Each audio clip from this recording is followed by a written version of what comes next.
qu'il y a dans les pays du Mercosur. Nous ne sommes pas évidemment devant les mêmes conditions, nous ne sommes pas devant les mêmes normes.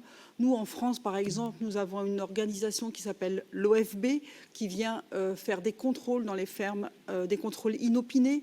Les agents viennent armés. Je ne pense pas qu'ils ont l'équivalent dans ces pays-là. Nous sommes dans un esprit, en fin de compte, en Europe et en France en particulier, sur un élevage extensif, plutôt qu'un élevage intensif. Dans les pays du Mercosur, nous voyons très bien qu'en fin de compte, on est sur un développement de l'élevage intensif. Nous n'avons pas les mêmes coûts de production, nous n'avons pas les mêmes coûts de main-d'œuvre, donc nous ne pouvons pas être devant une concurrence loyale, mais nous sommes bien devant une concurrence déloyale. Sur l'accord du Mercosur, c'est évidemment pas l'élevage qui va y gagner sur nos territoires. Il n'y a aucune écologie dans ces accords, évidemment, puisque nous avons une pollution bien plus importante sur ces territoires. En même temps, il y a une pollution pour le transport des animaux, évidemment jusqu'à chez nous. Tout ça n'a rien d'écologiste. Sur les produits phytosanitaires, les antibiotiques, on sait très bien que les contrôles sont extrêmement légers. Nous ne saurons pas quelles sont les normes que l'on va retrouver dans nos assiettes, par exemple. Franchement, je ne vois vraiment pas pourquoi